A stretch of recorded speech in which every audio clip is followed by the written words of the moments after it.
On accueille sur ce plateau le député LFI du Val d'Oise, Paul Vannier. Bonjour. Bonjour.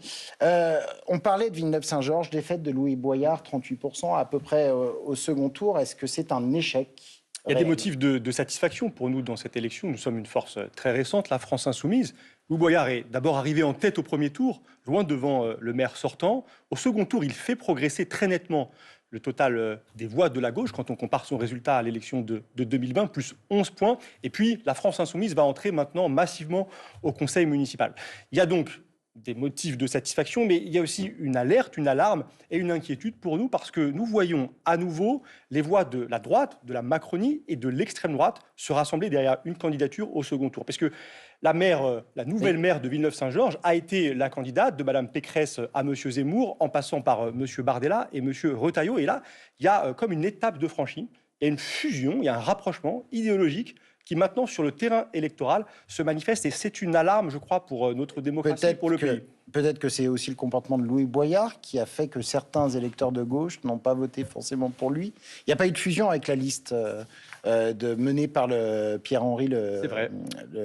C'est bien Pierre. Hein. Daniel Henry. Daniel Henry, excuse-moi, oui. Et nous le regrettons. Qui était le candidat communiste. Oui, nous l'avions proposé, cette alliance, avant le premier tour. Nous l'avons proposé au soir du résultat du premier tour. Elle ne s'est pas faite, même si les électeurs, eux, se sont regroupés massivement autour de la candidature de Louis Boyard. Il fait, par exemple, en voix, plus 36% de voix par rapport à 2020. Ça n'est pas suffisant à cette étape, mais nous avançons, nous cheminons vers notre objectif des municipales en 2026, où nous serons présents, la France insoumise. Alors, on en vient à notre débat de dernière partie d'émission. La France a un budget, enfin,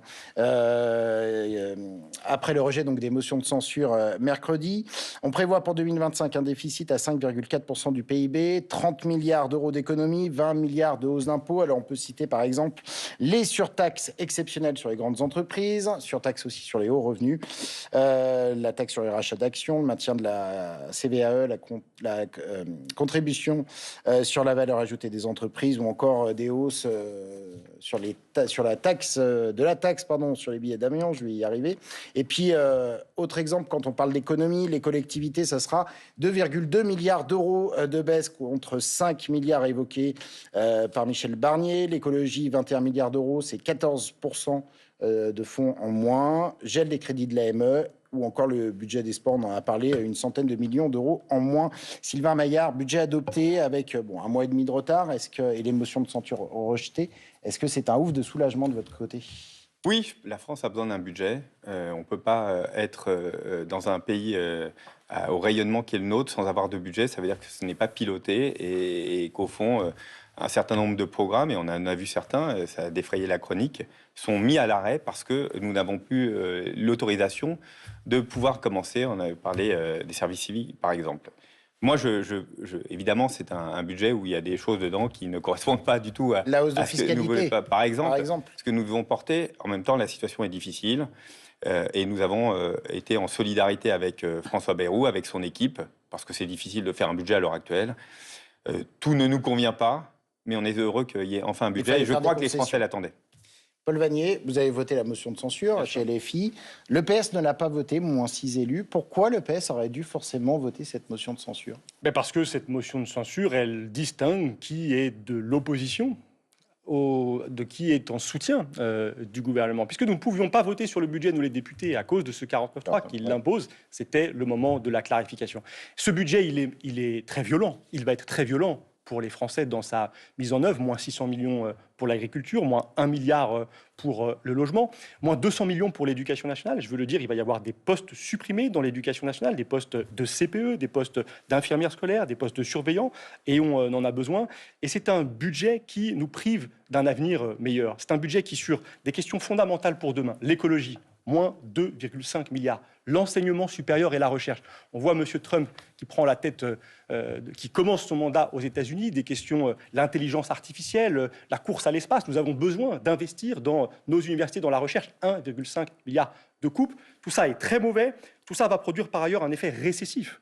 L'OFCE alertait déjà à l'époque du budget Barnier et prévoyait que les coupes du budget Barnier allaient entraîner une baisse de la croissance de 0,8 points. Eh bien, il y a 6 milliards d'euros de coupes supplémentaires dans ce budget Bayrou. Nous allons en sentir les conséquences du côté de la commande publique, du côté de la consommation populaire, du côté de l'activité des entreprises. Il est mauvais, voilà pourquoi nous avons voté la motion de censure. Sylvain Maillard. Quand on... Bon, il y a évidemment des discussions, tout n'est pas budgétaire. Il y a des points sur lesquels, évidemment, on a des points de vigilance sur quelles vont être la conséquence, mais on est quand même un budget à 5,4% de déficit. C'est-à-dire qu'on s'endette, on continue à endetter les Français. Et donc, il fallait arrêter cette tendance extrêmement forte de vivre au-dessus de nos moyens. Sur et nous l'avions arrêté, monsieur. Sur la discussion, nous l'avions arrêté, nous, juste avant le Covid, et depuis le Covid, il faut le noter, pour plein de raisons. Rappelez-vous, monsieur Maillard, les députés ont voté la partie 1 du budget. Oui, non, mais vous avez voté une augmentation qui a été adoptée et qui générait 70 milliards d'euros, c'est vrai, de recettes supplémentaires, ce qui permettait de répondre à la question du déficit. Vous avez raison, mais le déficit une vraie comblé et nous pouvions répondre aux besoins du pays. C'est un vrai écart entre nous. Vous souhaitez augmenter, vous, les recettes, faire plus d'impôts, plus de taxes. Nous souhaitons baisser les dépenses. C'est une différence idéologique très importante. Et donc là-dessus, moi, les augmentations d'impôts, on sait très bien, là je rejoins ce qu'a dit Paul Vannier, c'est tout simplement dire que les augmentations d'impôts, c'est du risque de croissance en moins et qu'au fond, ce soit plutôt récessif. Et donc, ce que nous voulons... Moins d'investissement. Ce que nous voulons, mais ce que je voudrais dire, c'est que il faut que cette période qui est difficile budgétairement, elle soit aussi dans l'année dans laquelle nous rentrons, l'occasion de réfléchir ce que doit faire l'État et d'arrêter en permanence de dire il faut toujours plus, toujours plus. On est un pays qui est déjà celui qui impose le plus, et pourtant nos concitoyens disent ça fonctionne pas. On a des services publics qui sont pas au niveau. Donc à un moment il faut réformer et dire qu'est-ce qui est nécessaire, qu'est-ce qui est indispensable. On a gardé la loi de programmation militaire, la loi de programmation pour la justice, la loi de programmation pour nos policiers. Rien n'est touché là-dessus. On continue à investir. Et à côté de ça, il faut continuer à investir dans l'hôpital, il faut continuer dans la santé et faire en sorte que ce qui n'est pas nécessaire, nous puissions arrêter. Monsieur Maillard, vous dites que nous défendions des hausses d'impôts. C'est vrai pour les plus riches, pour les grandes entreprises. Vous les avez écartés. Et vous voilà... Pas que pour les et vous voilà au-dessus de 2 000 euros, des revenus. Demain, les apprentis, demain, il y aura une motion de censure sur le PLFSS à l'Assemblée nationale. Le PLFSS que vous tentez d'imposer par 49.3, il propose d'imposer les apprentis. Les apprentis, c'est 1 million de personnes. Ce sont des tout petits salaires, moins de 1 000 euros par mois le plus souvent. Et à travers une augmentation de la CSG, de la CRDS, vous allez les frapper à hauteur de 20 euros par mois supplémentaires pour dégager 360 millions d'euros de recettes pour le budget de la sécurité sociale. Rapportons ça, par exemple, le produit de l'ISF, de l'impôt de solidarité sur la fortune, que nous voulions rétablir. C'est 15 fois moins. Donc, c'est là où j'ai un désaccord avec vous. Oui, nous assumons, nous, des hausses d'impôts, mais des hausses d'impôts ciblées vers ceux qui ont les moyens de payer davantage d'impôts, alors que vous frappez les catégories les plus populaires, les apprentis, les auto-entrepreneurs, où vous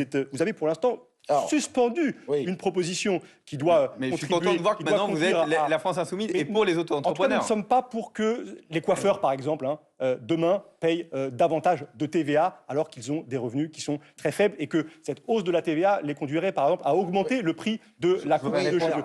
Voilà les deux visions. L'apprentissage. Il faut quand même évoquer la motion de censure. Sur l'apprentissage, c'est une vraie question. Vous savez bien mon investissement auprès de Muriel Pénicaud pour développer l'apprentissage. Moi, c'était 1 an et demi de travail pour le développer. Je viens de porter une loi sur l'Erasmus de l'apprentissage. Pour moi, c'est fondamental l'apprentissage.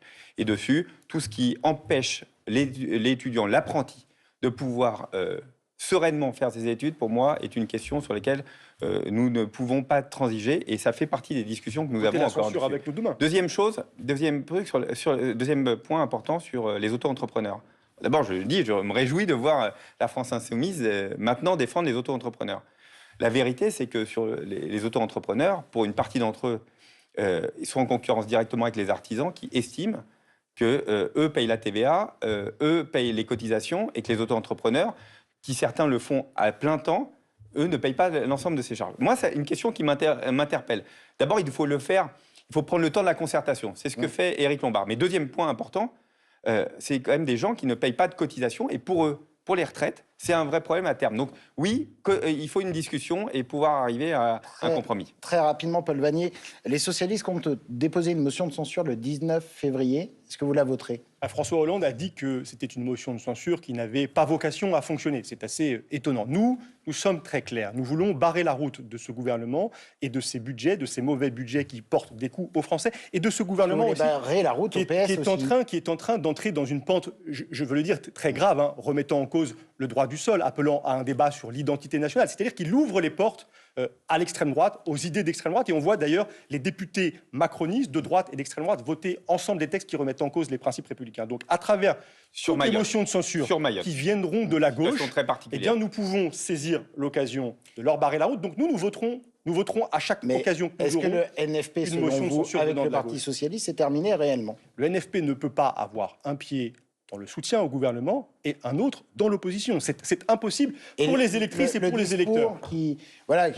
La priorité, c'était de doter la France d'un budget et on reste dans l'opposition, on va le montrer avec une motion de censure. Vous ne l'entendez pas ? C'est un discours anxiogène. Regardez l'Espagne. L'Espagne, depuis 3 ans, a l'équivalent d'une loi spéciale que nous avons votée au mois de janvier à l'Assemblée nationale, qui permet à l'Espagne de fonctionner sans vote du budget, au sens où on l'entend ici aussi en France. Je veux le dire, la loi spéciale permettait de faire face aux besoins du pays pendant plusieurs mois. Il n'y avait aucune urgence à adopter un très mauvais budget comme celui-là, ou à accepter en tout cas de se le voir imposer. Alors, je ne suis pas du tout d'accord avec ce qui vient d'être dit. Pour le moment, ça a coûté 12 milliards, le fait de la censure du budget, 12 milliards sur le PLFSS. Alors, parce qu'il y a un accroissement des dépenses qu'on ne peut plus contrôler. Et donc, c'est 12 milliards ce que ça a coûté la censure du gouvernement Barnier, rien que sur le budget de la sécurité sociale. Maintenant que la France a un budget, la motion de censure qui va être déposée par le Parti socialiste, elle vous inquiète ou pas ? Écoutez, il y a 4 motions de censure par semaine. Ouais. Donc voilà, c'est le droit des oppositions, ils font ce qu'ils veulent. Eh bien, merci messieurs d'être venus sur notre plateau pour parler de ce budget des motions de censure. Merci à vous de nous avoir suivis. Dans quelques instants, c'est la suite de Dimanche en politique avec Francis Letellier. Très bon dimanche à vous.